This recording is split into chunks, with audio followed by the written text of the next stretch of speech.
Today we are starting our cycle of 5 seminars entitled Rethinking Psychoanalysis in Central Europe, Interdisciplinary and Transnational Perspectives. And during these 5 meetings, we will concentrate on the history and specificity of Freudianism in Central Europe, with invited guests and researchers representing different scientific fields, perspectives, and disciplines. And our first seminar will be devoted to psychoanalysis in Czechoslovakia, with a special emphasis on, I would say, Freud theories caught up somewhere between Czech and Slovak art, literature, philosophy, and politics. Thank you very much. Thank you very much for this very kind invitation to CEFRES. I'm really happy to be here, and it's really an honor for me to be the first in the chain of these seminars on psychoanalysis in Central Europe. So I will speak approximately 40 minutes maybe, and then I hope we will have an interesting discussion. I hope that I will be able to answer all your questions. Well, so I prepared I will speak and I will show also something. So we have here, well, an obvious PowerPoint presentation. So the issue is psychoanalysis in Czechoslovakia, Freud's theories between Czech and Slovak art, literature, philosophy, and politics. Please, the next one, the next image. Well, I think it's not that clear to see at this image. I think you have to switch over to presentation to see it better. Yes, okay, the next one, please. Well, given the fact that the literature discussing historical information on psychoanalysis in Czechoslovakia in the period between 1918 till 1939 is relatively rich, I will be talking about something which is not completely new. Since 1999, I myself have contributed to this topic with my research as well. Some of these publications you can see on the screen are emphasizing the development of clinical psychoanalysis. Other articles and books are discussing reception of psychoanalysis, mainly in arts, in literature, and in society.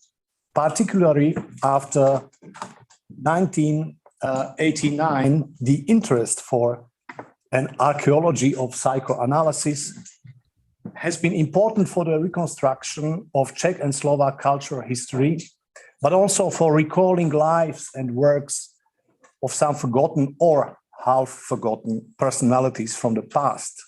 Intellectually, debates and initiatives were reconstructed, and forgotten psychoanalytical texts have been rediscovered or revisited, among others, various interpretations of art and society. In my introductory lecture, I try to connect some aspects of interwar Czech and Slovak culture and spiritual life through the prism of historical interest in psychoanalysis. I will mention, among others, aspects which are well known, especially by art historians and cultural historians here in Prague. I have to apologize, therefore, in advance for that. What I will try to do is to focus on the appropriation of psychoanalytical ideas in several cultural milieus. Please, the next slide. I want to start with the Czech translations. The next image, please. Okay. I would like to start with the Czech translations of Sigmund Freud's work. These translations appeared from 1926 onwards. By the way, the first Slovak translation of a work of Sigmund Freud appeared as late as in 1966. The Czech translator, Otta Friedman, and translators Otta Friedman and Ladislav Kratochvíl are interesting but less known personalities of Czech cultural life. Kratochvíl was, for example, a librarian, teacher, and translator from French, German, and Russian. We do not know much about him. Friedman, the translator, among others, of Traumdeutung, the interpretation of dreams, and actually the co-founder of the Czech psychoanalytic terminology, left Czechoslovakia for United Kingdom in 1938, where he worked from 1939 onwards for the Czechoslovak government in exile.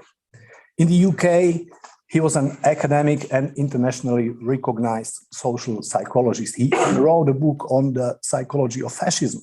It's a completely forgotten book. Later, he moved to Canada, where he died in 1978. Friedman's and Kratochvíl's Freud's translations appear in multiple reprints up until today. From the point of view of the development of psychoanalysis, the first editions of the translations came rather late, since 1926. We must imagine that. But anyway, they were published during Freud's lifetime at least. Freud was well known in Czech Republic already before 1926. The bilingual urban Czech society did not stop reading German after 1918. Although in the Czech part of the Republic, there was a certain shift away from German scholarship. Instead, French culture and science became more and more important. And of course, national scientific traditions weakened the interest in scientific initiatives from the German language area as well. Generally speaking, in the first half of the interwar period, Czech cultural elites were quite suspicious or even negative about psychoanalysis and Freud. Some important personalities of cultural life took note, of course, of Freud's discovery of the unconscious, but there was a strong resistance against the notion that sexuality could play such an important role in everyday behavior and arts. The literary active fathers of the Republic, like Tomáš Garrigue Masaryk, František Saver-Šalda, Karel Čapek, of Ferdinand Peroutka, kept a cautious distance from psychoanalysis. We cannot say that the general cultural atmosphere was very favorable to psychoanalysis by the end of the 1920s. Nevertheless, in that time, we are speaking about the 1920s, there was a significant interest in psychoanalysis among certain professional circles, which were rather less in the public eye. This interest can be documented by a number of medical popularization works of on psychoanalysis. Just to mention some names and examples. The next slide, please. Jan Šimsa, for example. He published several compendiums on psychoanalysis for physicians and medical students in the years 1923-24. Or Rudolf Souček, a high school teacher of French and German, who has spent several months as a postgraduate student in Paris, published in 1929 a book called Psychoanalysis, Psychoanalysa, highly regarded in medical circles. He translated also the work by Pierre Janet, a very important French psychologist, psychological healing. Another promoter of psychoanalysis in clinical psychology was Wilhelm Forster. And there was Jaroslav Stuchlík. The next slide, please. A well-known Czech neurologist educated in Switzerland, who has been sent by the Czechoslovak government to the eastern part of Slovakia in 1919 to build up a neurologist clinic in Košice. Stuchlík, who met before the Great War, Carl Gustav Jung, and also probably Freud, published several articles on clinical psychoanalysis from 1919 onwards. In Košice, he brought up a new generation of physicians who started to write on psychoanalysis around 1930. Such names like Jan Frank, Emanuel Windholz. Windholz, by the way, was the man who helped Friedman with the translation of Freud's Traumdeutung. So he participated on the creation of the Czech terminology of psychoanalysis. And there was also the Russian émigré and psychiatrist Nikolai Osipov. I think that must be the, not the next one, but okay, I say something about Osipov. After 1918, Nikolai Osipov worked at the medical faculty of Charles University in Prague.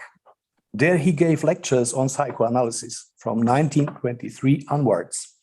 Both Osipov and Stuchlik were writing physicians, and Osipov had also an enormous interest in literature and philosophy. He wrote a remarkable, but nowadays a forgotten book about Tolstoy's Kindheitserinnerungen. The interwar medical circle in Prague around Osipov, called Společnost pro studium psychoanalyzy, means the association on study of psychoanalysis, existed till 1938. In 1938, it was dissolved. But this interwar medical circle in Prague was highly cosmopolitan, not only thanks to Russian emigrants. Another important personality was Osipov's pupil Bohodar Dosushkov, as well a Russian, but also thanks to German and later Austrian Jewish physicians from 1933 onwards. Annie Reich worked here, as did Otto Fenichel, but also some less known German Jewish psychoanalysts. While many of them re-immigrated to the UK and the US, some were killed in Nazi concentration camps. Dosushkov and Ottokar Kučera, another important name, played a crucial role in the preservation and development of Czechoslovak psychoanalysis during World War II and later. Anyway, from the early 1930s, in Czech medical circles, there was a strong will to build up Czechoslovak psychoanalytic science, as they called it. The active interest in psychoanalysis among the younger generation of artists occurs not before the late 1920s, just before the Surrealist group was established. That was 1934. Thanks to André Breton's first Manifesto of Surrealism, that was 1924, psychoanalysis became extremely popular among Czech and some Slovak artists, some of who spent some time in Paris.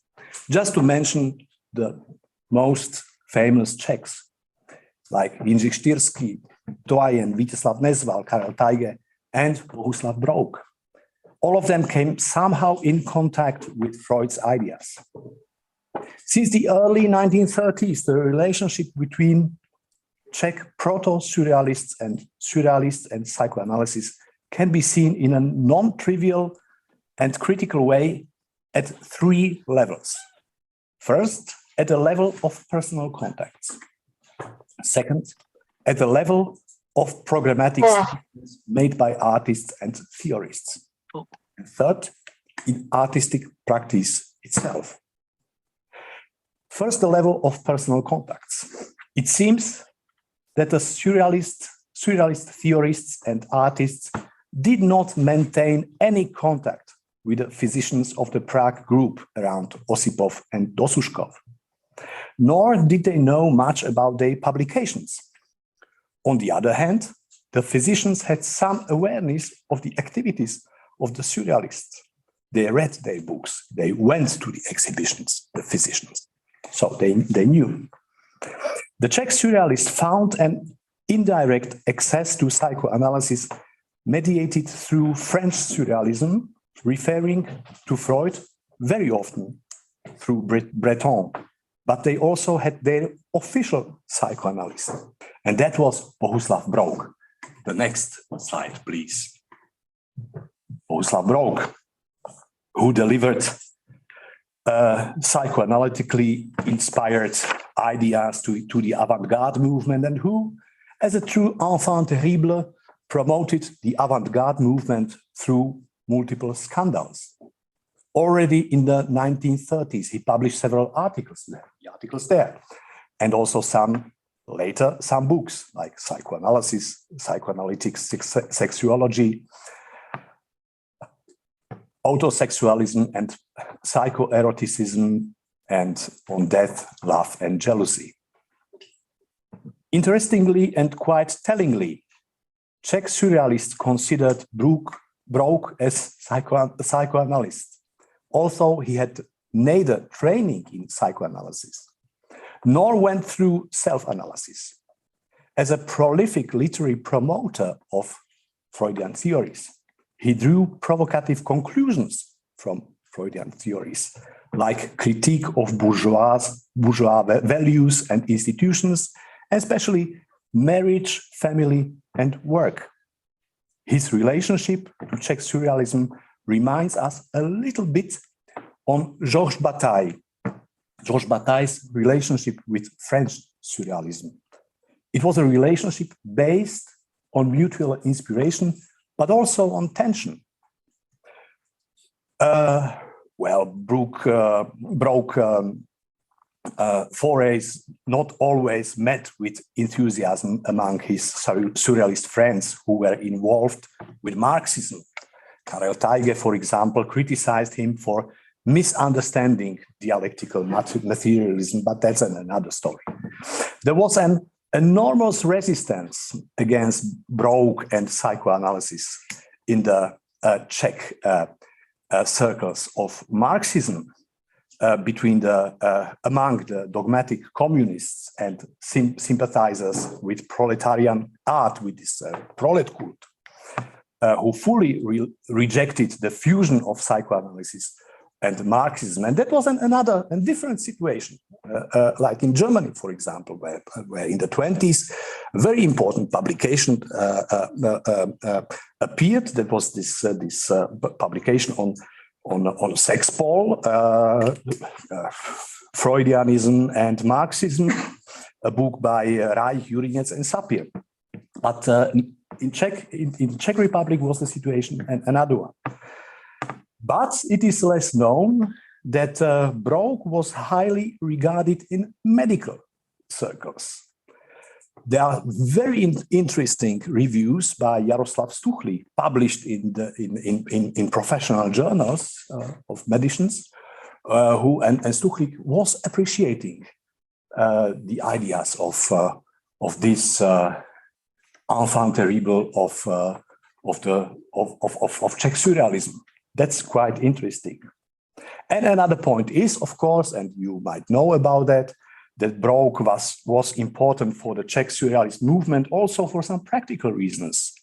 As a son of the co-owner of the Bzoch and Babka chain of the department stores with clothes, he was able to help with the financing of some surrealist activities. He paid for publications there. That was the guy who had money. Yeah, of course.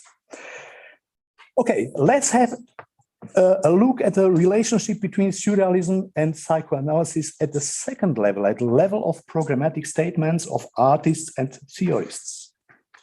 As a sort of commonplace, many Freudian keywords were often used in avant-garde criticism and in personal documents like diaries or dream records, Štěrský or Nezval, from the late 1920s onwards. Some Freudian keywords like the principle of pleasure, the principle of reality, libido, unconsciousness, dream work, instinct of life, instinct of death. These are very frequent words since the end of the 1920s in literary criticism of Nezval, of Tajge, or Kalandra, Zavish Kalandra. But it seems that Tajge's and Nezval's occasional programmatic statements on psychoanalysis have to do with a pragmatic and anti-dogmatic approach of so-called free users of psychoanalytic ideas. The avant-garde theorists were just checking how useful they were for a reflection of the new art and life. Psychoanalysis did not really leave deeper traces, neither in Nesval's or in Taige's intellectual development. And Freud was certainly not the sacred cow of Czech surrealism. Well, deeper inspiration by psychoanalysis can be found in the works of art of such artists as Jindřich Štýrský and Twain, but also Václav Sigmund or Bohdan Lacina and Josef Podravsky. However, their works cannot be reduced to illustration or artistic interpretations of psychoanalysis. From the 1990s onwards, Josef Vojvodík, Marie Langerová, Karel Srb, Lenka Bíčovská, and some other Czech scholars have published excellent and profound studies on the nature of the works of these artists, which go far beyond psychoanalysis. I think that the relationship of the Prague surrealist artists to psychoanalysis is most visible in those areas where combinations of artistic image and psychoanalytic text occur, as, for example, in Jindřich Štýrský's private pornographic print, Emily Comes to Me in a Dream. The next slide, please. Well, that's the print. Great. Photo collage is quite known, of course, for many of you, but I want to show it. Yeah, okay, so this pornographic print, for this print wrote Bohuslav Brouk a commentary emphasizing the liberating function of visual obscenities in surrealist art. Or we can see also this connection in the covers of Brouk's brochures. Please, the next one. These artifacts help us to understand the symbolic relationship between Brouk's texts and surrealist visual imaginary, which kept changing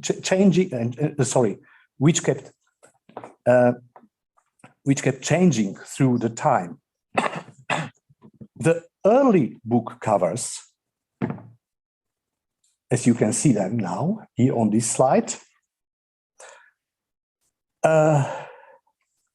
emphasize sexual symbolism, following examples from Freud's The Interpretation of Dreams and other writings. For example, in the first one, that's a cover by Štýrský, or Uncanny Sexual Female Carnality, the third one, or Archaic Culture, like that's in the middle. That's a cover made by Štýrský after archaeological finds from Cyprus. The next one, please. From the end of the 1930s onwards, the spirit of surrealism gradually disappeared from the illustrations of Brouk's publications. Yeah, we can see this. This is completely other covers, of course. Well, the first one on the functions of work and personality, that's a constructivist cover by Karel Teige. The second one is unknown. It's not really a cover, as you see. It's an obituary. And the third one is a cover by Karel Chen in 1941. After World War II, Brouk gave up surrealism. He came to the conclusion that surrealism supports actually fixation on the world of objects. Surrealism is fetishism. And that is something which cannot lead to freedom. Later, he went to exile to the UK, where he wrote political journalism. He died in 1978 in London. The story of Czech surrealism continues, of course, during the Second World War and after the Second World War as a sort of permanent avant-garde, as Anja Tipner puts it, with a special attitude also to psychoanalysis, but that would be another story. I don't want to start with this. I would like to sketch shortly the situation of psychoanalysis in the Slovak part of the country to show you some similarities with the Czech interwar context, but also some important differences.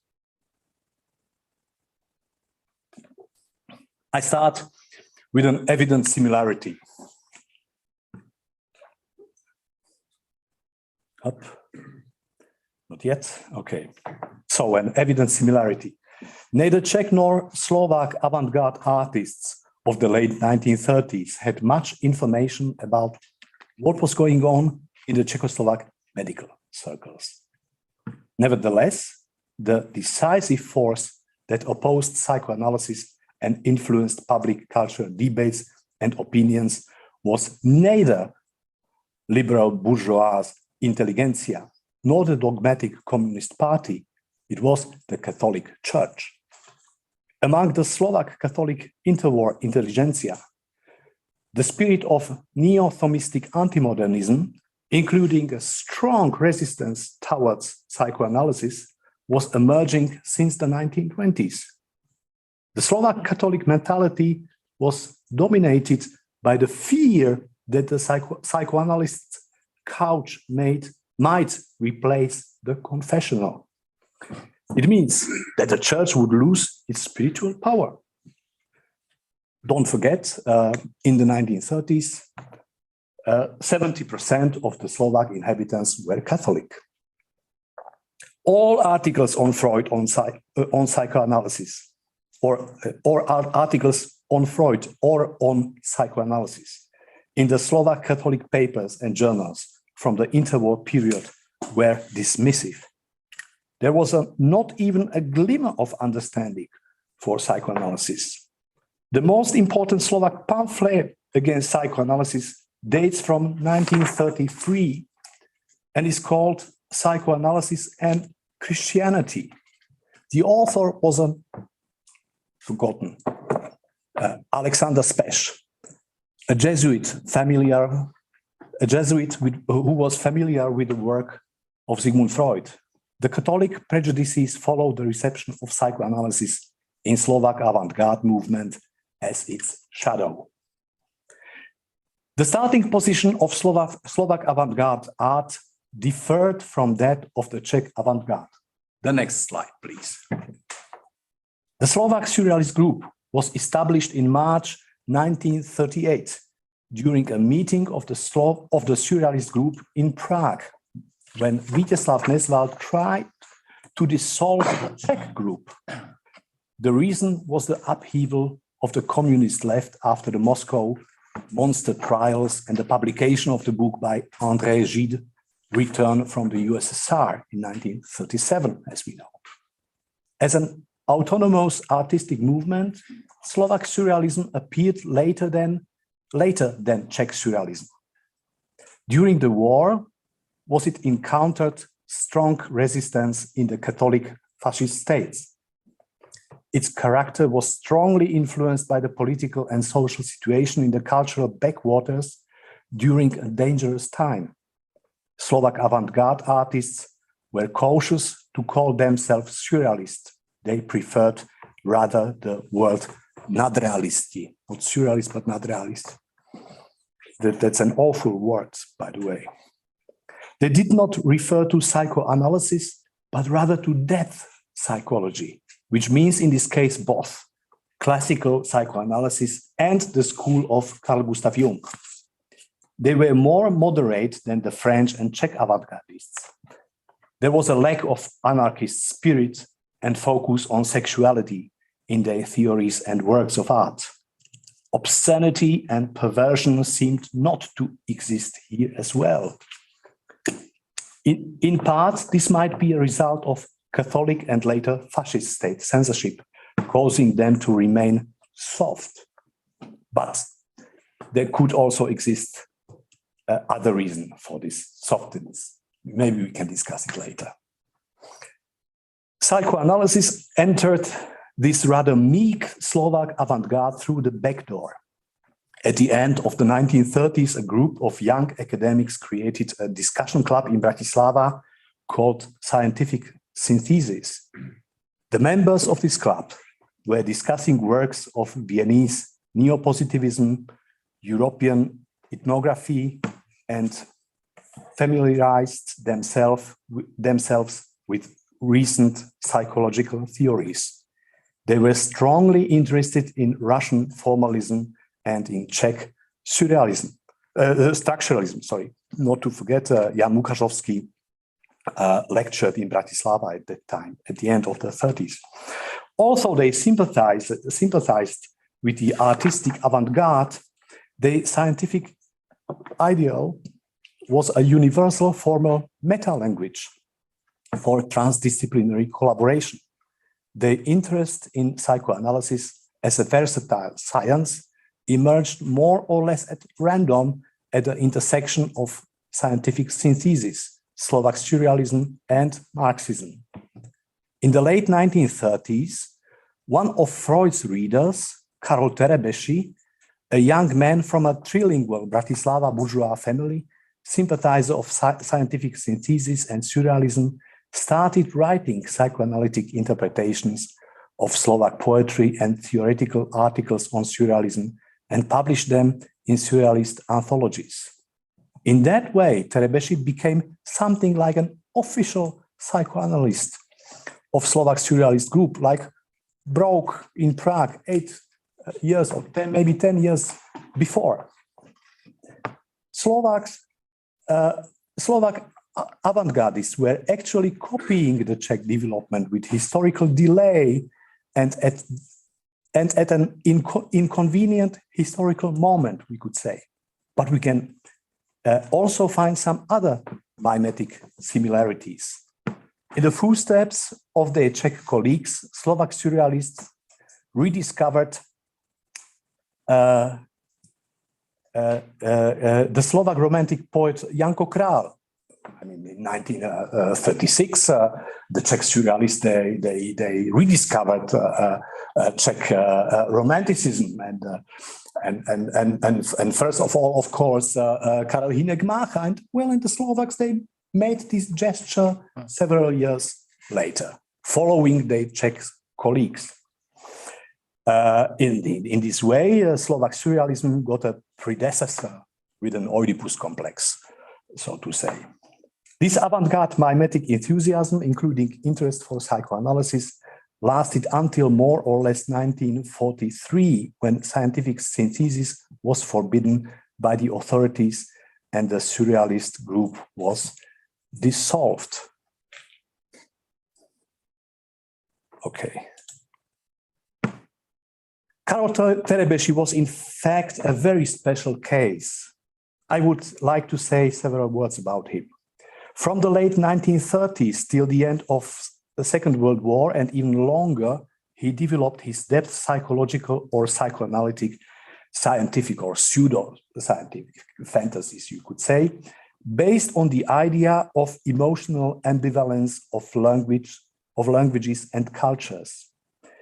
In this vein, he studied the works of the Swiss psychologist Eugen Bleuler, who inspired Freud to write the essay über den Gegensinn der Urworte. During Second World War, Terebeshi edited Slovak translations of two books of the Swiss cultural historian Johann Jakob Bachhofen, the author of the famous work Das Mutterrecht from 1861. Please, the next slide. Terebeshi understood matriarchy and patriarchy as an essential key to the basic understanding of cultures. Even as a non-linguist, he looked for rudiments of female and male sexual symbols in European languages and published a bizarre small book on this subject titled The Problem of Ambivalence in Language Development, 1942, which he later translated into German and published as a private print, 1944. He hoped that he will succeed on a university as a psychoanalytical scholar. That was, of course, an illusion. When we compare these publications with those of Bohuslav Bzoch, from the 1930s, we can see the considerable difference, especially in the discrepancy between the provoking content of Terebeshi's brochures and their dull covers. Actually, within the Slovak artistic avant-garde, Terebeshi's theoretical attempts were completely misunderstood. He remained an outsider even within the movement. The next, please. Even the much later photograph from the funeral of the poet Jan Ponichan from 1978, where all his artistic friends and colleagues, these avant-gardists, from the 1930s appear, indicates the outsider position of the amateur psychoanalyst within the group. Terebeshi is the shy man in the second row on the right side, the man with a white cap, standing very shy there. Let me briefly finish the Terebeshi story. He had a sad life. In 1957, he was accused of Trotskyism and sentenced for 9 years. He came out from jail in 1960. He got an amnesty. And he became a tram driver in Bratislava. His solitary thinking from 1930s and early 1940s reveals the aporia of psychoanalysis within the young Slovak humanities in the shadows of state Catholicism, fascism, and later communism. The Slovak avant-garde disappeared actually twice. Once 1943-45, and the second time 1948. And with its rebirth in neo-surrealism since the 1960s, there emerged a renewed interest in psychoanalysis as a source of sexual symbolism. The next one, please. These are works from the 70s and from the 90s by Albert Marencin and Ladislav Guderna.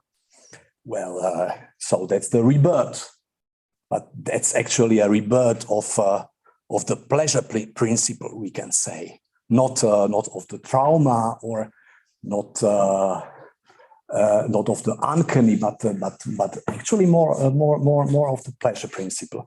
And there occurred also a renewed interest in a Marxist rereading of Freud, with the, as I mentioned, with the edition of Totem and Taboo in 1966 in Slovakia. But that would be, of course, another story. Thank you very much for your attention. Okay, so now we will have a discussion, and maybe I will ask Jean-François Laplénie to ask first, and then we will, maybe you will answer right away, or we will see how it will go. We'll see. Yeah. Hello, thank you very much for this very interesting presentation. I'm glad because I've read several of your texts, one for the publication that is to appear at the end of this year, but I'm still learning things when I hear you, so thank you very much. I've got actually a lot of different small questions. I don't know where to begin with. Oh yes, well, as Agnieszka said, I'm a specialist of German literature, so for me the comparison between the German situation and the German constellation of influences and groups and the Slovak and Czech situation is very interesting. And I was interested maybe first in the fact that you stressed a few times in your presentation of a sort of cooperation between literary scholars and artists, because in a German-speaking world, it's more of an opposition. Maybe until the end of the 1920s, there's this practice of wild psychiatric or psychoanalytic analysis of poetry, which caused a lot of scandal among writers, and especially Karl Kraus in Vienna took a position against that wild analysis of texts and of personalities. And I've got this impression, from what you said, that the situation in the Czech and Slovak world is another situation. You spoke about Bzoch and of Terebeshi, who actually were active in both fields, like as analysts of literature, and maybe as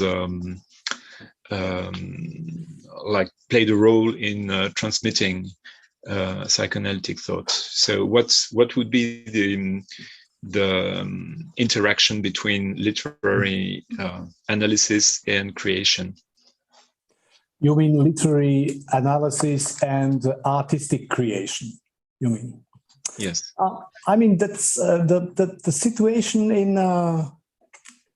in Czechoslovakia is hardly to be compared with the situation in Germany or even in Austria at that time. And speaking about the connections between the psychoanalysis and literature and arts, well,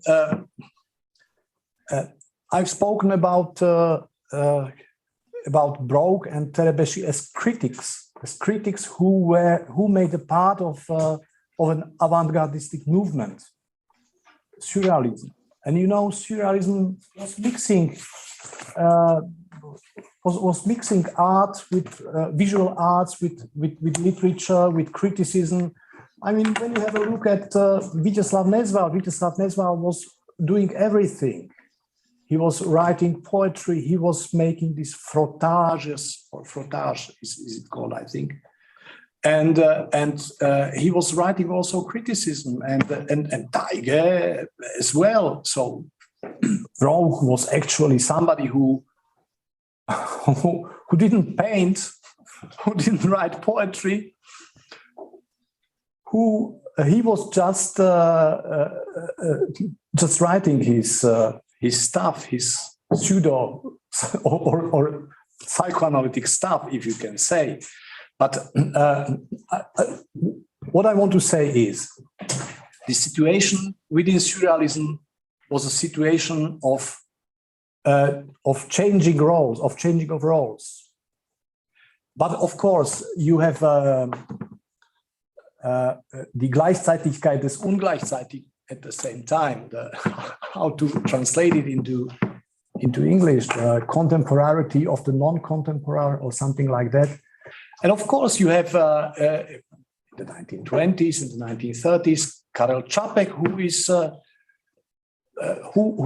is a writer and who is writing also against psychoanalysis. When you read, for example, his stories from one pocket and from the second pocket, is it in English? I hope. Povídky z jedné, povídky z druhé kapsy. So you will find pamphlets there about against psychoanalysis. So there was, of course, in a part of the literary or part of the literary scene in Prague, Czech Republic, and also in Slovakia, of course, was absolutely against psychoanalysis. It's only those who made part of the Surrealist Avant-Garde took psychoanalysis as a method of the new art and the new kind of thinking and so on, I would say. So that would be maybe my answer. Maybe you are not satisfied by, but you can try it again with your questions. No. On the contrary, it's you made a very clear point. It's I didn't realize that criticism as a kind of text or text production was actually within the surrealist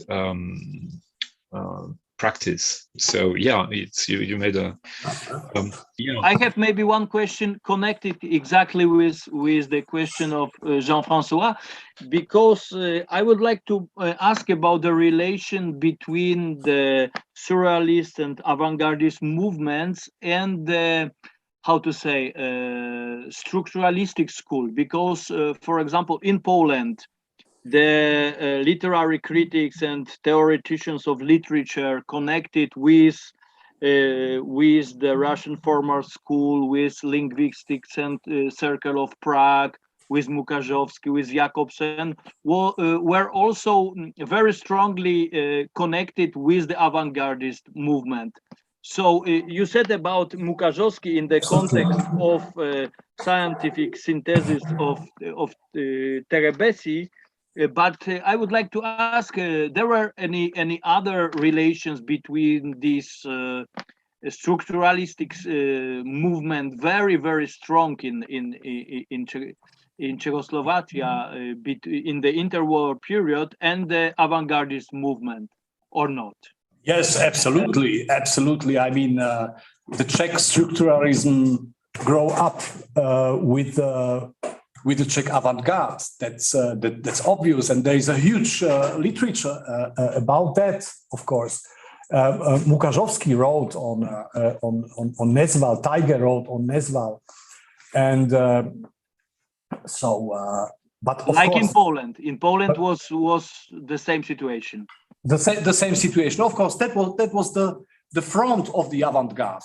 They were, and they had so many common ideals and so many common goals. In the 1930s, anti-fascism, of course. Yeah. I mean, there were also political goals.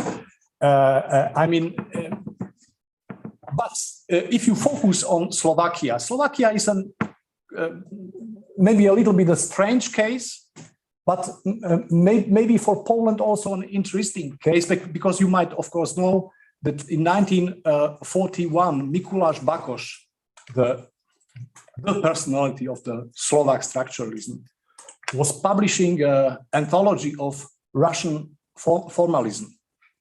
And I think at that time, or maybe at the end of the 30s, there was a similar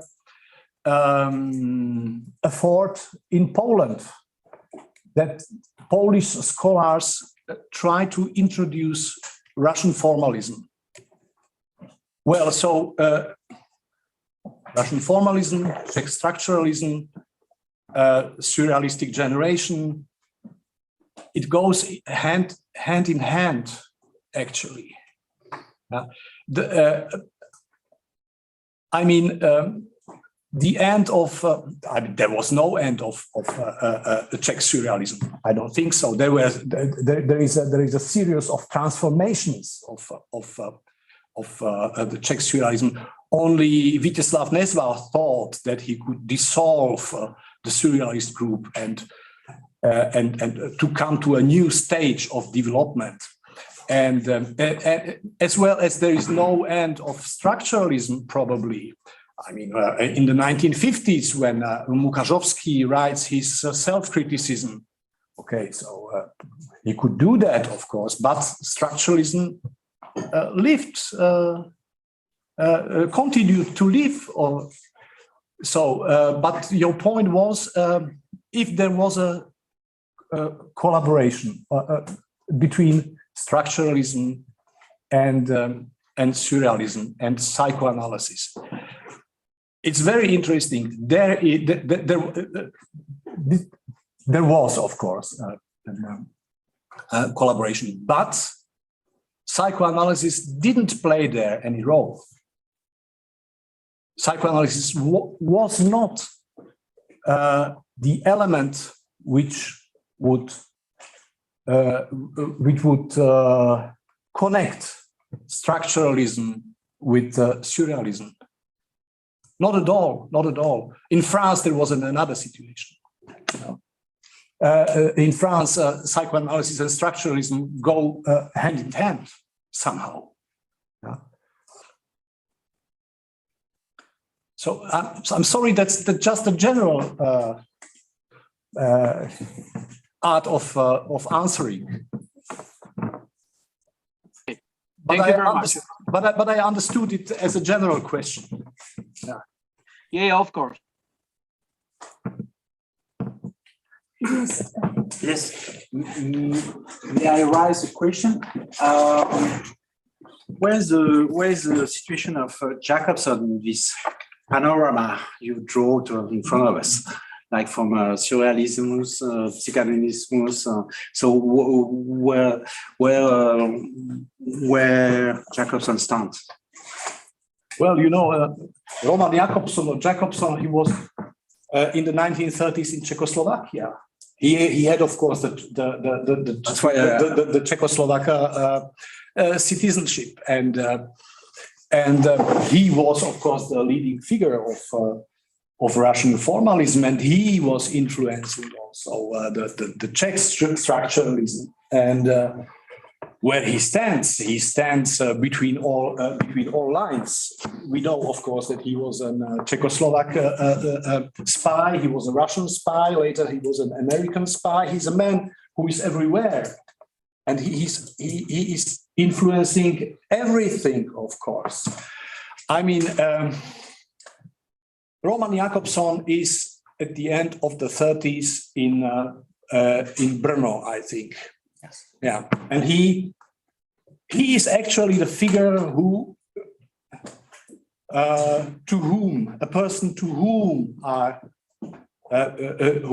visiting, for example, the artists, the Slovak artists are coming with the train from Bratislava to Brno. It's maybe 1.5 hours by train, and they are discussing with him, and they are inviting him also to Bratislava. He has been probably also in Bratislava several times. He plays, of course, a role, but I don't know if he plays. But we are talking about psychoanalysis, I think. Roman Jakobson was somebody who knew very much about psychoanalysis, and psychoanalysis plays a role in Roman Jakobson. When we think about his essays on aphasis and about the metaphor and metonymy, it's inspired by Freud. It is, we know, of course, by the dream work formulated by Sigmund Freud in the interpretation of dreams. But the thing is, in the 1930s and not even in the 1950s, maybe in the 1960s, they realized that there is something from psychoanalysis in Roman Jakobson, but not in the 1930s, not in the 1940s. Roman Jakobson was decisively influencing Czech structuralism and Slovak structuralism. He was involved with surrealism, with Czech surrealism, with Slovak surrealism, but on the surface, you do not see anything with what has to do with psychoanalysis. But I mean, was there any psychoanalysis in Roman Jakobson? We can. Well, in the text of aphasia, he basically says that that's the very famous thing, that displacement and condensation from the dream work is like metaphor and metonymy. And somebody read it. His name was Jacques Lacan, and he made it famous. He got it from Jakobson. Yes, but the question is, I think the question is, for me, is the question: where was psychoanalysis at the end of the 1930s? Psychoanalysis was in the air. That was everywhere. And it was everywhere because the critics were using these keywords: pleasure principle, unconsciousness, libido, and so on and so on. And somehow they read maybe something. They read maybe a piece of a part of Freud, or maybe they read a translation of Otto Rank made by Bohuslav Brouk in Zvěrokruh, 1930. Well, and that were these particles which came together somehow, and the people were breathing the air of the time, and some psychoanalysis came into their blood for a while. It seems to me so. Yeah. We do not have text evidences very often. We can only guess how it came and what the people read. We do not know exactly. Well, so. Okay, so now we'll have a question from Professor Laplénie. Yes, I wanted just to react to this, to what Professor Bzoch just said. I think it's a very important point, and it's very difficult to formalize in like strictly speaking, because as you said, there's no absence of evidence is not evidence of absence. Yes, so we lack, even in the German case, we lack a lot of evidence in some point. And I think what you said earlier is connected to that. People like Jakobson were actually maybe reading things or not, but in any case, they might have been trying to conceal a possible influence. And at times, you see more the psychoanalysis lying in the air in the documents than the actual influence hidden or concealed by people who actually received psychoanalysis and read the books, but for some reason, ideological, for sociological, in terms of fields or influence, had to conceal that precise influence. So I think it's very interesting what you said about, okay, on the one hand, there are like keywords from psychoanalysis, like lying in the air, and maybe as a fashionable game in society. Like there are like famous pages by Stefan Zweig for Vienna, where he depicts how a dream interpretation had become, or Freudian Versprecher or Fehlleistung, how do you call that? Saying a word for now. Had become a game, like in society, but with no deep root in thought. And on the other hand, you have got the opposite scheme, like people who have actually reflected the model but concealed the influence. So what you said, I find it's very interesting. Thank you. Okay. And maybe I have an actual question. You were mentioning in the panorama you made of the situation in Czech culture and Slovak culture. You made clear like the intertwined influences of German, Russian, and then Czech and Slovak intellectuals. I've got a question. I see in the room several specialists of the Hungarian situation. Is there an Hungarian influence especially for Slovak intellectuals, or because Budapest is it's well known, it was a center of psychoanalytic thoughts, and if not, do you have maybe an explanation why there's no connection between Budapest and Bratislava on this point?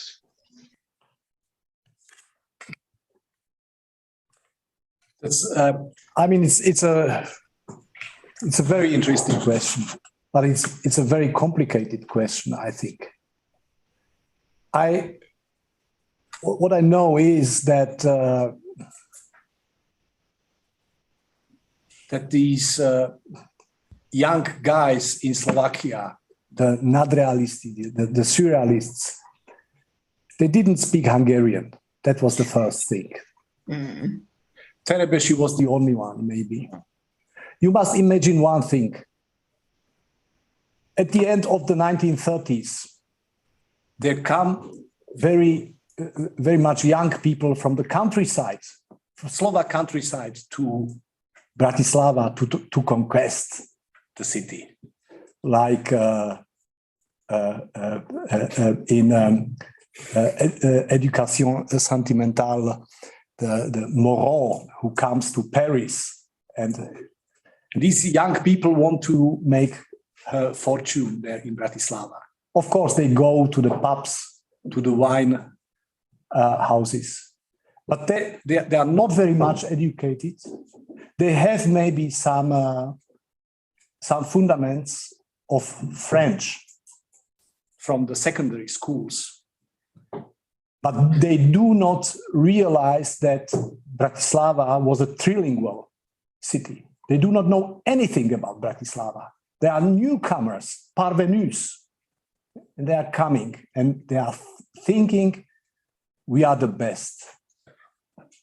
And we will make now the avant-garde.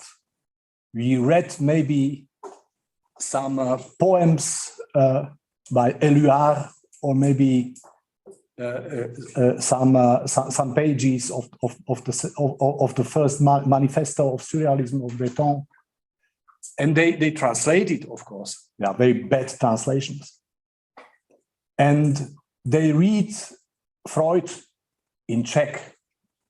They read Freud in Czech, the translations of Friedman and Kratochvíl, and they have very ideas that are very often also some second-handed ideas which come.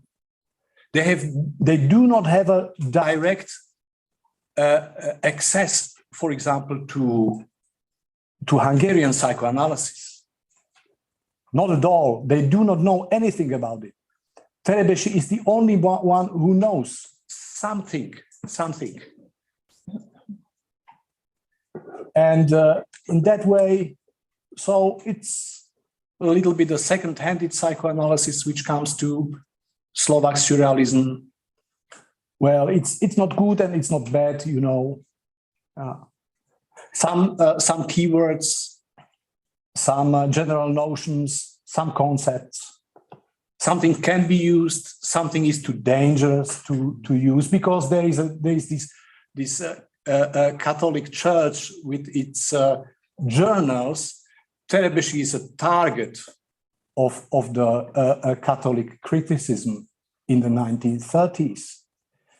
They do not know so much, you know, these young guys, and they do not know about Hungary. They do not really know anything about Hungary.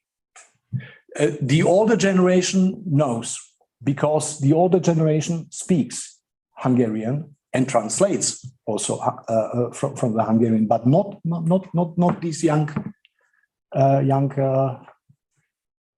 guys, surrealists. Thank you. Maybe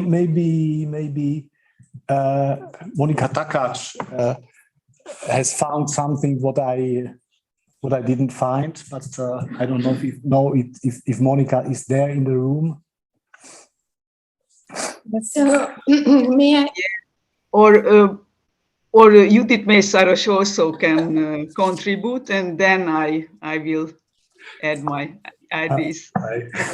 Hi, Monika. May I say something concerning the Hungarian connection? Yes, of course.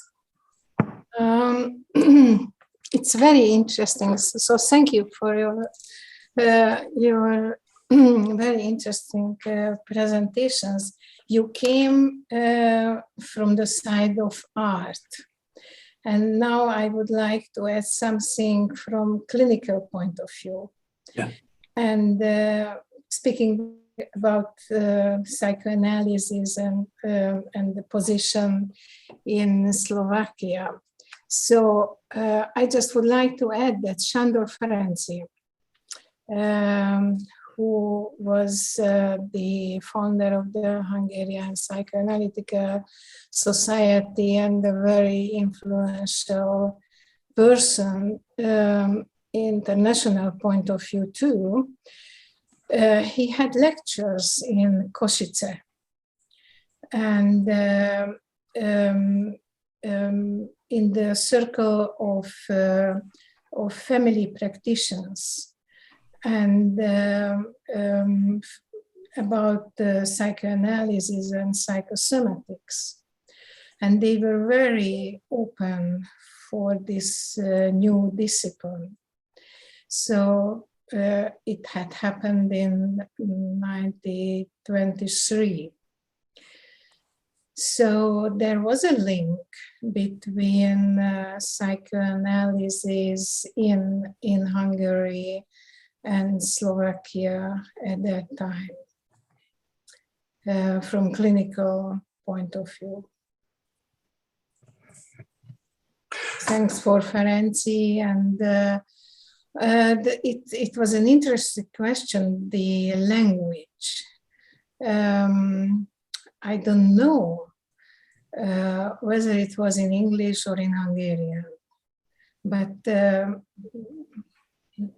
Ferenci could speak German, Hungarian, English, so I don't know what language he presented psychoanalysis among the family practitioners, but they were very open.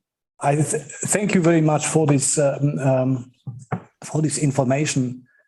I think we should not underestimate these clinical circles. They were very important somehow. They play maybe the crucial role in the process of civilization, of course. So I don't know if surrealism is that important. Mm-hmm. I think medicine is more important for the process of the civilization. For example, Jaroslav Stuchlik, who were sitting there in Košice and who didn't speak and who didn't understand Hungarian. So even if Sándor Ferenci was holding his lecture in Hungarian in Košice, Stuchlik was not there, I think. But I want to say one thing about this guy Stuchlik, who was influenced by psychoanalysis. I mentioned him for 2 times, I think, in my lecture. He tried to reform the Czechoslovak healthcare. He worked out a concept of reformation of the Czechoslovak healthcare. And there were some elements of psychoanalysis in this concept. He was struggling 10 years for this concept.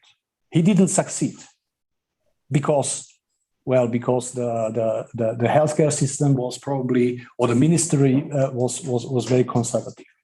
But his idea was, for example, to introduce psychoanalysis in a complex diagnostic, or to introduce psychoanalysis in criminology, or in how is it called, forensic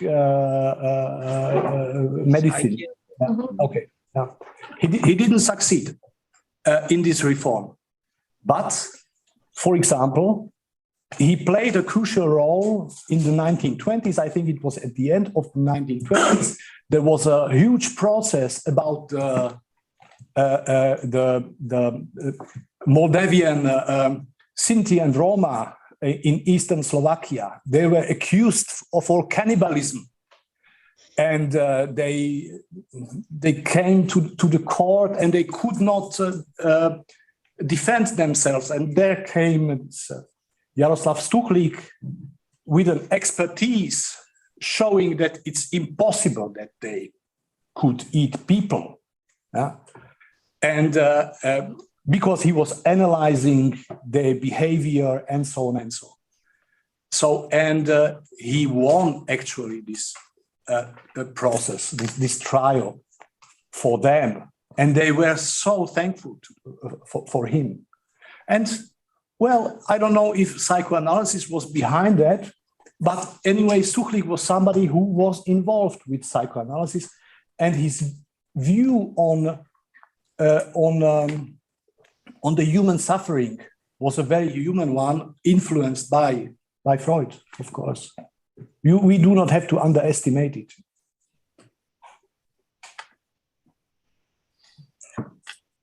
Okay, so thank you. We know that there's some questions here, but first I would like to ask Professor Rodak for his questions, and then we will give you possibility to ask.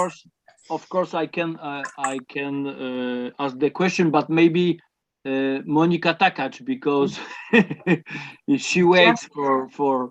Yes, Yes. I'm so sorry. Yeah, of course. My comment connecting to the Adam's contribution. That thank you very much for the presentation. It was very exciting, and I think that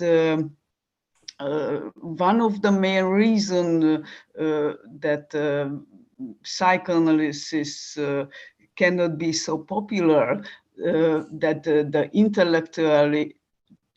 intellectuals turn off from the German culture, because psychoanalysis mainstream was written and spread in German, I guess. And it was very strange and exciting for me that this culture turned toward the French one, toward the French cultural one thing.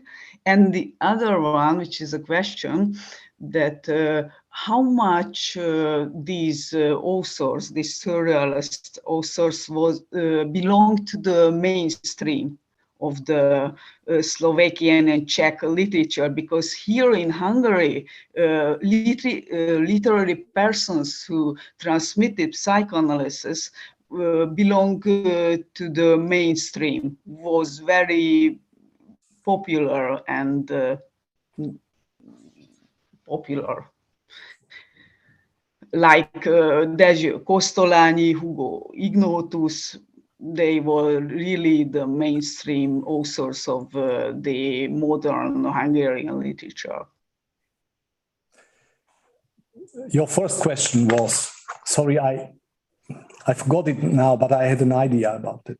No, the German science, that it disappeared. I mean, sorry for saying that. That's not my thesis. That's a thesis of Vladimir Borecky, who doesn't live anymore. But he wrote something interesting about, or his hypothesis is it that the Czech culture after 1918 changed its orientation. I mean, it's obvious, but he's speaking about. He's using this fact as an explanation why there was not that much understanding for psychoanalysis, and I think he's in, to a certain point right about that. But the other thing is that the Czech intellectuals read German, who wanted to read German. That person read German. Maybe it was not that fashionable to say I'm reading now. Yes, that's why it sounds strange. That's Unsinn, actually. No, I mean, it played a role. It played a role, but anyway, the new orientation was, of course, the orientation on French culture. If it became a mainstream, I don't know what's a mainstream actually in a democratic society in a very fast time when things are changing and artists are producing every year, I don't know, hundreds and hundreds works. It became popular, of course. Surrealism was very popular. In Prague, also in Bratislava, there was always an event when there was an exhibition, and it was very nice to go there and to be seen. Of course, I mean, they were not modest. Of course, they were in the spotlights. Well, yeah, okay. I mean not only mainstream, but acknowledged. You know, when they can publish their books in huge volume and everybody read it. I don't know if everybody, but not everybody, but most of the society, yeah. and becomes classic. Yeah, I mean, surrealism was historized during existing as surrealism, of course. Yeah. Sure. Yeah. Thanks. Definitely. So surrealism became a subject of literary history before it died, so to say. You can say. And of course, they had their literary scholars who wrote on them. Okay, Łukaszowski wrote, and I don't know, Bakos wrote on them. And they worked really on their fame. They worked on their fame. Mm-hmm. But I knew only Čapek, who is really famous. Yeah, but he's not a surrealist. For me, Čapek is mainstream. Yeah. Very. Well, yes. Well, Čapek is mainstream. Yeah. Probably, so, I think. So I have now two questions, but very crucial questions now.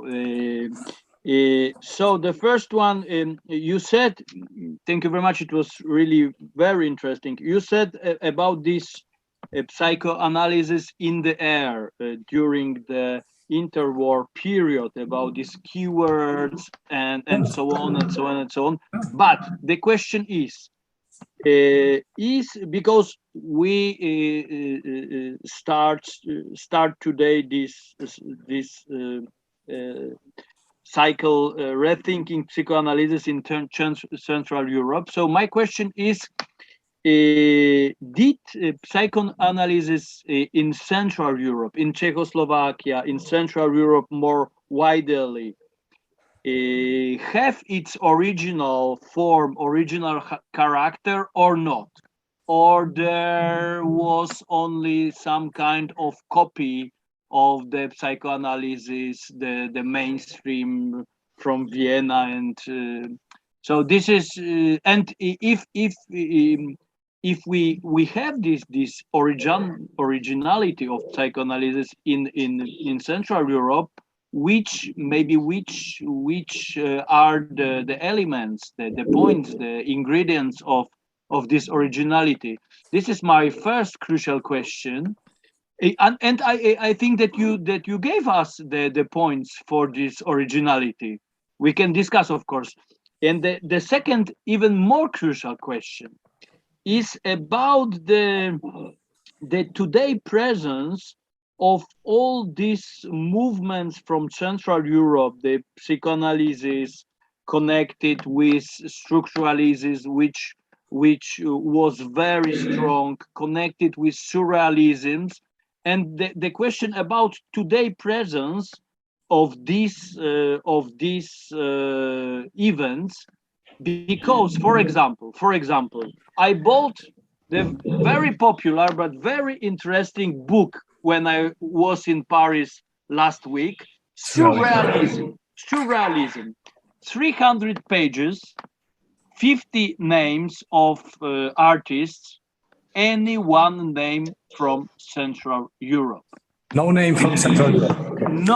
No name. If you have the map of the map of surrealism in the world, you have Paris, Brussels, London, Zurich, Berlin, Barcelona, Havana, Mexico, New York. There is any city from Central Europe. So why we have this situation that the very strong, very interesting events, movements, circles, and so on, don't exist today, like something really important. Why we have this situation? Because this is, for me, this is very important question. Okay. Yeah, for me as well.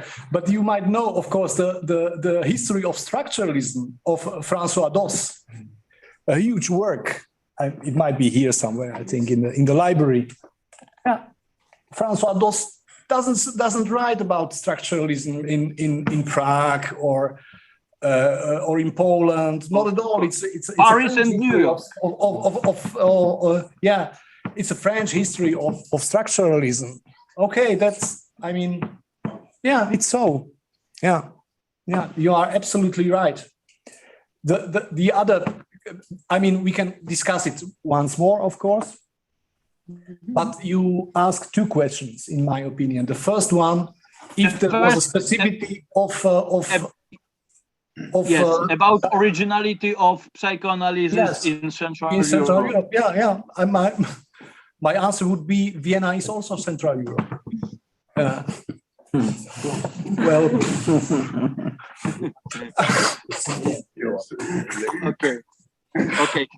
of course, I have the point. You are asking. I think there are some original or specific things in psychoanalysis in Central Europe now without Vienna. Budapest, of course, Budapest became almost the center of psychoanalytical movement, but unfortunately, Sándor Ferenczi died then. But that was also the idea of Freud to make an fortress, so to say, of psychoanalysis in Budapest, because he knew, of course, that Ferenczi and Ferenczi's school is very strong and very interesting. Well,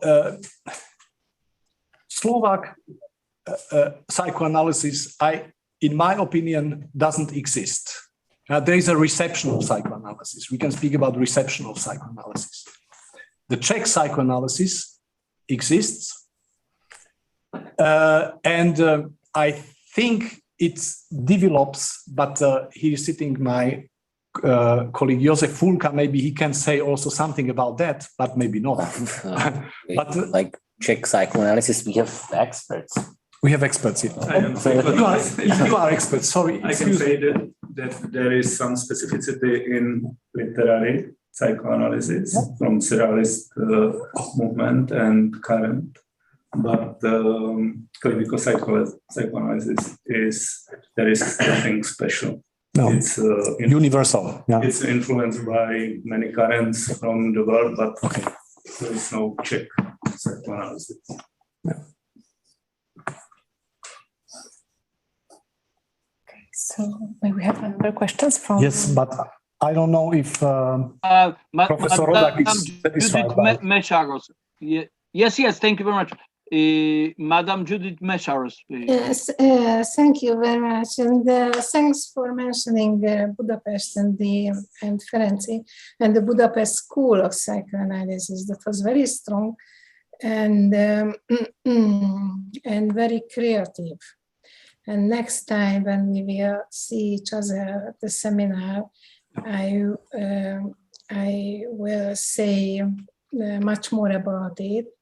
Now I would like just to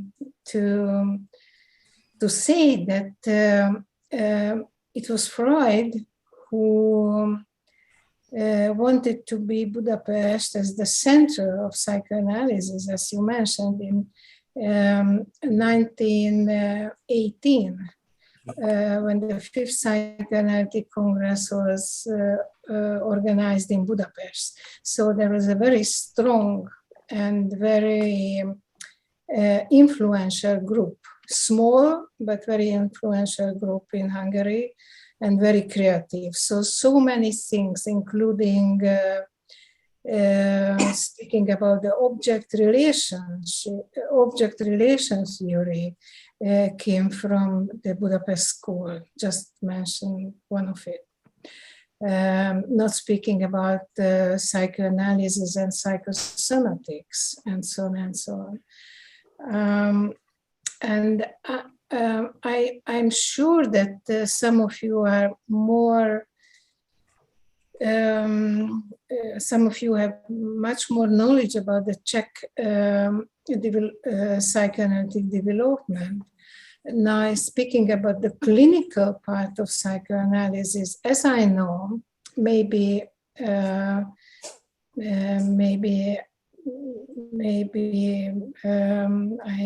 do not know it well, but the first psychoanalytic society was established in Prague after Hitler came to the power. And many psychoanalysts from Berlin, they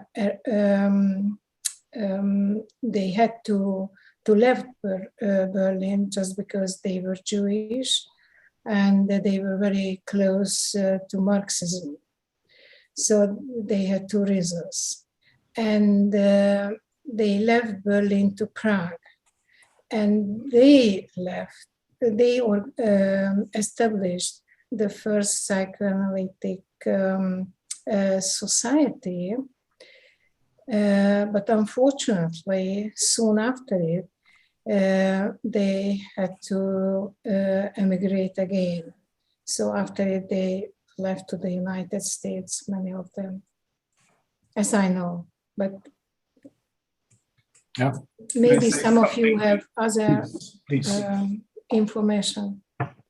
In Czechoslovakia, there were, before this group, two circles. One was Osipov circle and second was Stuchlik circles, where there were Sándor Loran, who was analysant of Ferenczi, and then he immigrated to New York.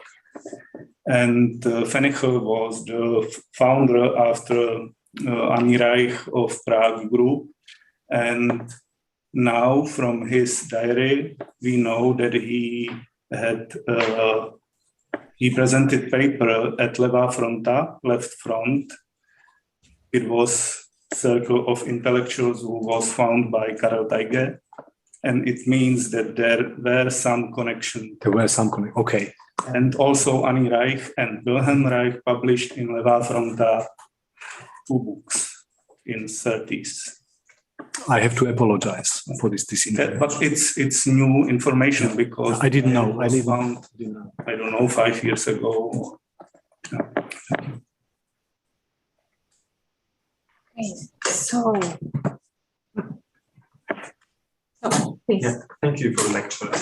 I would like to know a little bit more about the opposition against psychoanalysis. You mentioned Catholic Church, which is really like obvious, but can you say something more about others, group of opposition, their motivation, roots, and so on? Is my first question, and then the second question or remark, it's what was the position of DAF movement in Slovakia to psychoanalysis and all these. DAF? Yeah, DAF. What is DAF?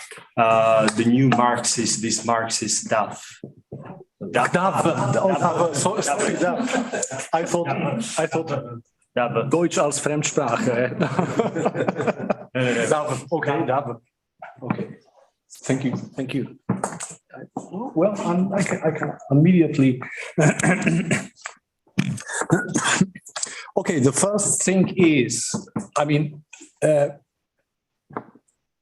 wrote a book about that, and I will just tell you what I remember from my own book.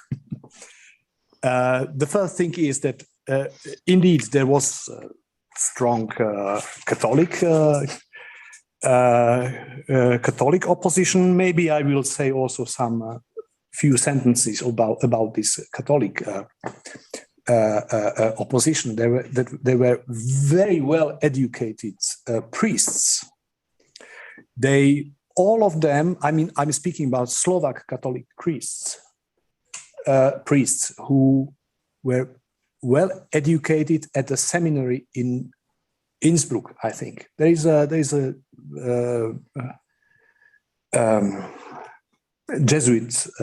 Jesuit convict, and Romano Guardini was there. You remember? They had their access to the newest literature, to the newest ideas, but of course they were conservative, and their teachers were very conservative. That was actually anti-modernism with modern means, could you say? Really, with the most modern means, with the newest literature, with the newest arguments, and so on and so on. So they were really very strong, and the books and the articles are really interesting to read, because such intelligent partners like the Jesuits, you can only wish such intelligent opposition, I think. That's the first point. But of course, there were scholars who were not priests, but they were Catholic. And I can take an example. Anton Eur'ORBEM. Anton Eur'ORBEM is the central figure of Slovak psychology at the end of the 1930s. He became professor at the beginning 1940s. You know, 1940 Slovak states, the fascist Slovak state was established in March 1939, and of course the government. Yes, what had they to do? You could ask. They were forced by Hitler to make this state. Nobody wanted that state because even the most radical nationalist movement was actually an autonomist movement.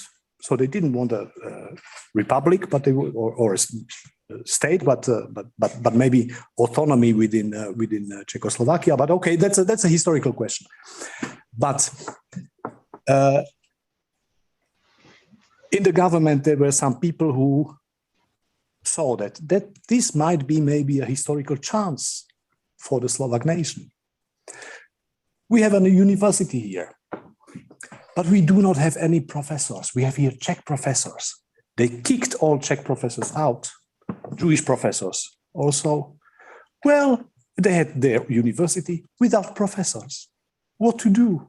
Well, okay, we have here some well-educated young Slovaks. They are quite clever, gifted. So let's make them professors. And in that manner became, for example, Anton Eur'ORBEM, the first professor of psychology. If you read his psychology, his fundamental work, there are maybe 2-3 pages on psychoanalysis. He is just repeating all the prejudices of these Slovak Jesuits against psychoanalysis. Yeah? So he's arguing as a Catholic Jesuit, you can say. But he is psychologist. After World War II, Eur'ORBEM has some scholars. One of them is Tomáš Pardel. And Tomáš Pardel, young, gifted guy, very well orientated in many directions of psychology.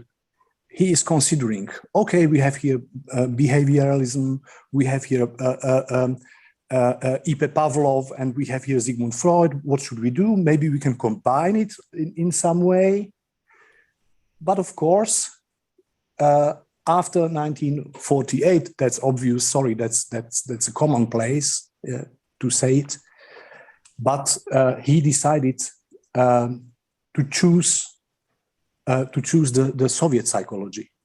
Well, but he is well orientated, and he is He's a cool player, you could say, actually. He's a cool player. He decides himself for an orientation. And he writes against psychoanalysis. Okay.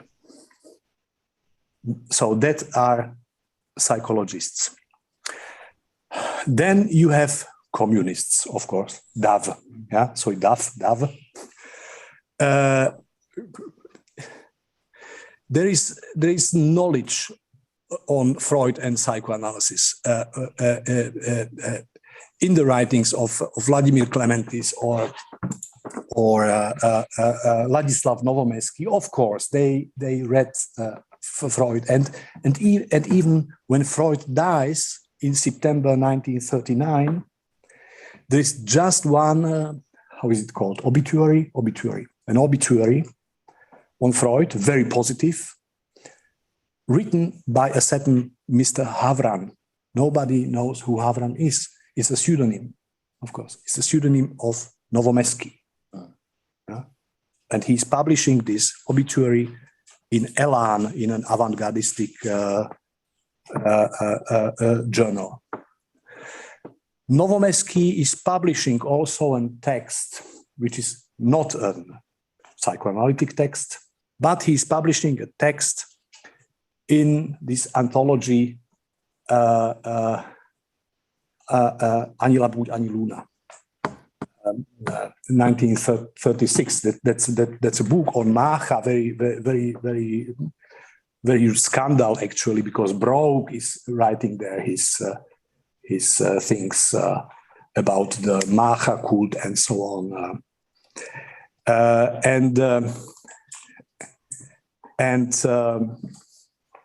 Novomesky is actually a brother, so to say, to the surrealists, to the Czech surrealists. He's never been a surrealist writer, poet. He's sympathizing with surrealism because they are left. That's the very simple reason, I think. He's actually, if you would look for his position, for his aesthetic position, he's maybe a poetism, it's called, I think, in English. So that's the stage before surrealism, so to say.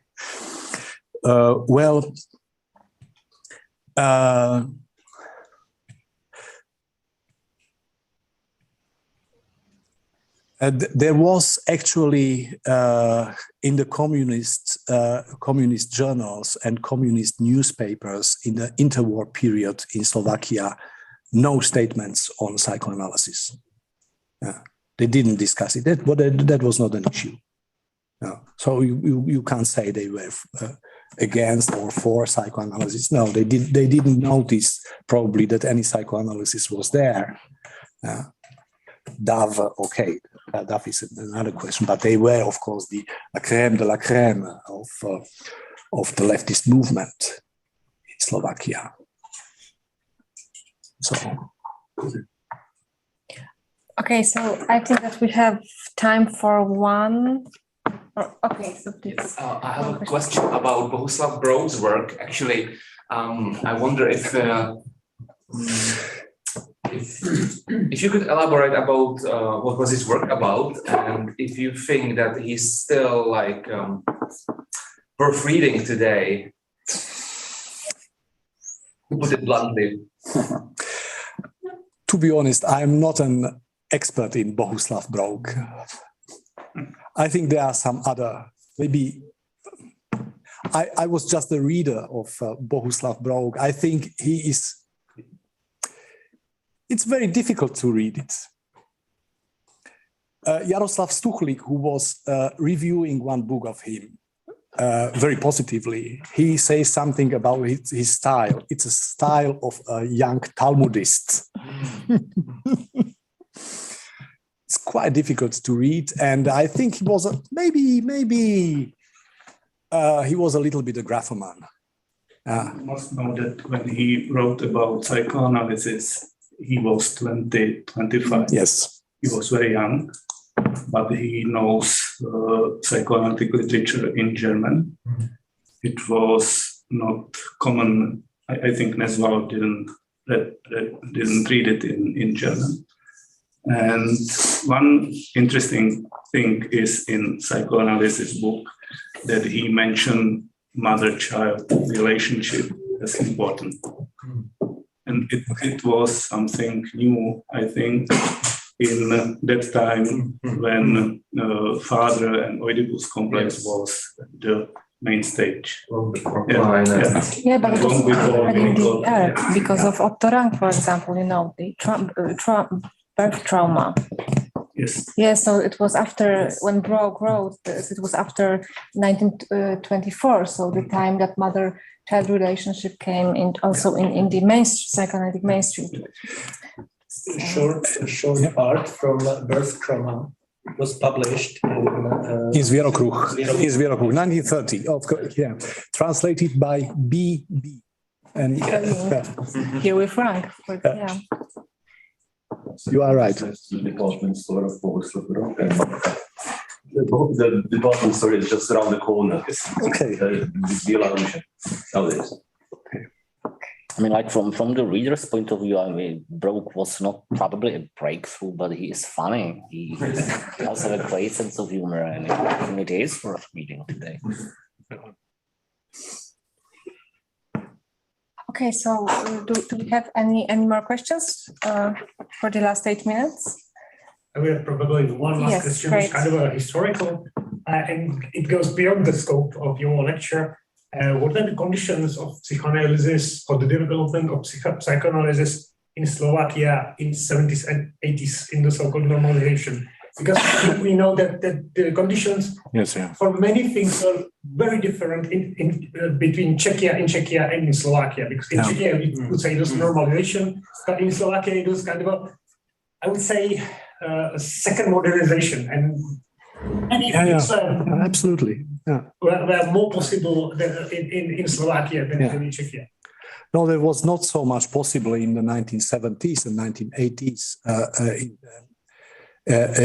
even not in Slovakia, but there were these house seminars, you know, organized by several people, but I can name some of them. For example, Martin Butora, an important psychologist who became later Czechoslovak ambassador in Washington. Josef Hašto, a psychiatrist from Trenčín, who was very engaged 10 years ago or 15 years ago in the case of Hedviga Malinova. You might heard about this case. That was this young Hungarian girl which was beaten on the street because she was using Hungarian language, and he was defending her. He was analyzing her and defending her. Okay, but in the 1970s and in the 1980s, and some other people. Sorry, I do not remember now. It's maybe also too late. But these people established a circle called Club F. Freud, of course. Yeah, and they met regularly. They read psychoanalytical literature. They translated for themselves. And after 1989, there was a huge amount translated psychoanalytical texts by several people of this group. And in the 90s, in the late 90s, I think, Josef Hašto established a publishing house, Vydavatelstvo F. And he was a part of these translations from the 70s and 80s. He was publishing there. So these people were prepared, so to say, for a revolution. Well, the other point is what they preferred from psychoanalysis. You could ask. And I have a long discussion with Josef Hasto. I know him personally. He's, I hope, a friend of mine. And his conviction is that psychoanalysis is very important, but very expensive.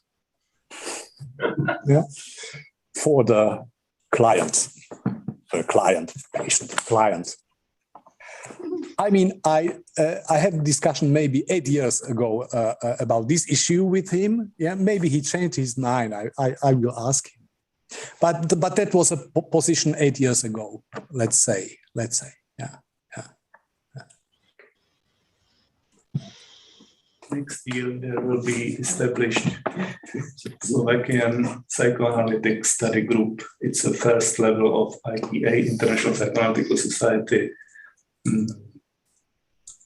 development of society.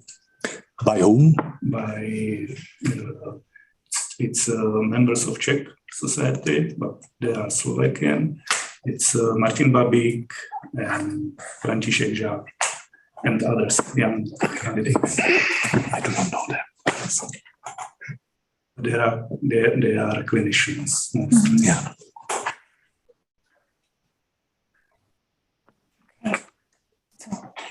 Can we end here? Okay, so we will.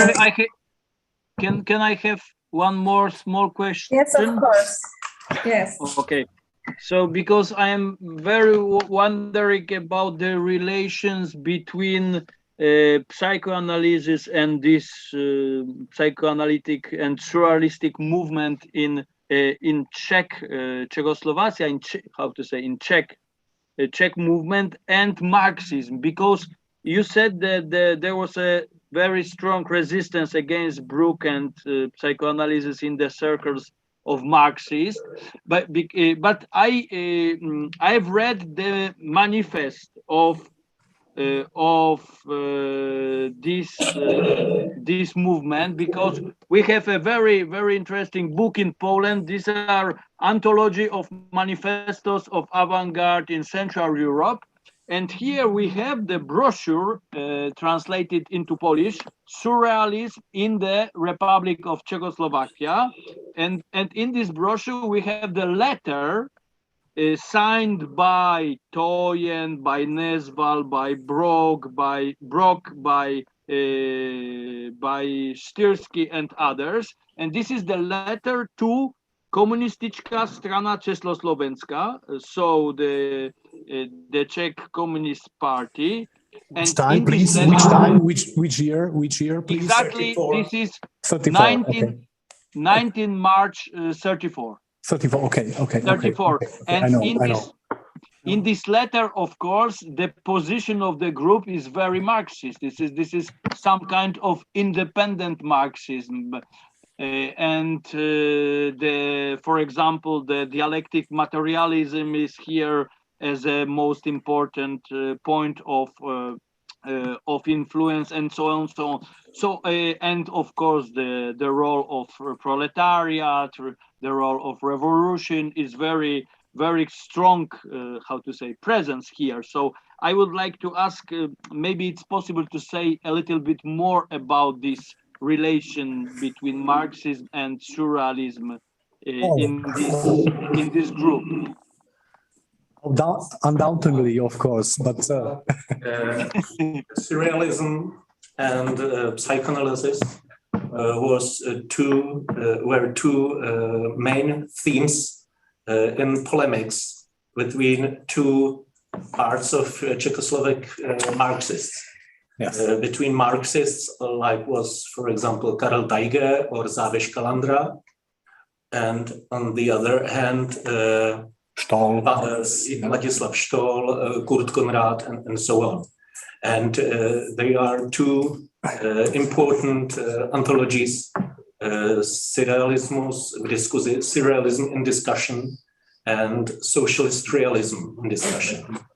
And how I told, psychoanalysis was one of the main themes on those polemics. But, you know, as for social realists, they have in Czechoslovakia journal Bzoch, and there was in 1936 published an article about psychoanalysis and surrealism, and it's critical to surrealism, but from for psychoanalyst view.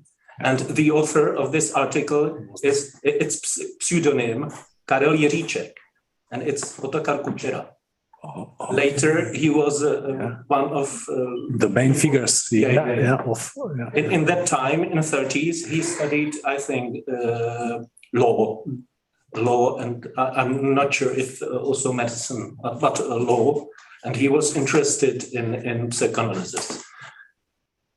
And he was a member of that circle around Bedřich Václavek, a social realist.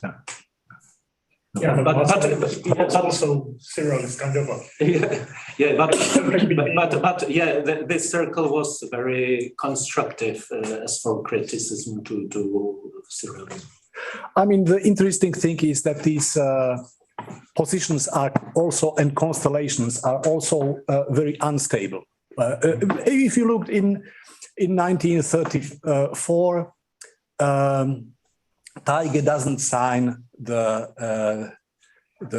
Carta of Surrealism, and when he is asked why, he says because Bzoch is there, and Bzoch is a psychoanalyst. Yeah. So he says that somewhere, but of course that was quite difficult. There were some animosities between the people, and I think it's very difficult to explain the development of the history of ideas through the ideas itself. It's very difficult. It has to do with the human elements, with the human attitudes, and with changing minds and so on. Lesval, who is of course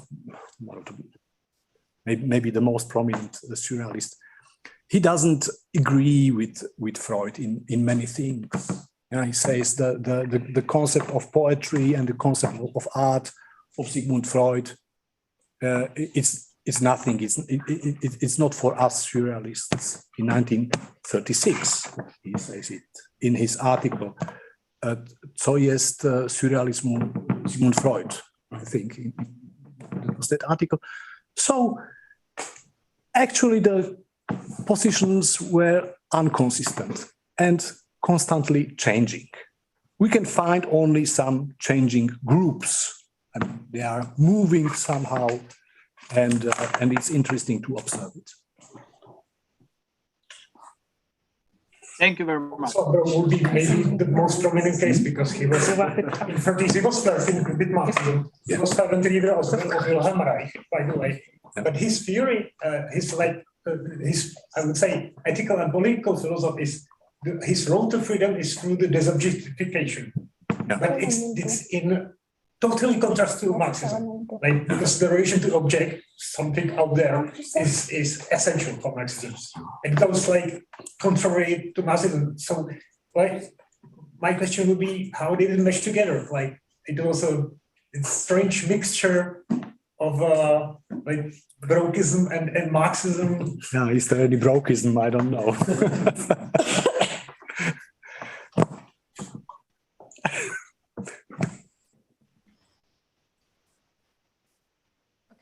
So I think that we will end now. Thank you a lot for your wonderful lecture, and thank you for especially for our discussants, Professor Laplénie and Professor Rodak, and for all our guests. And now I will.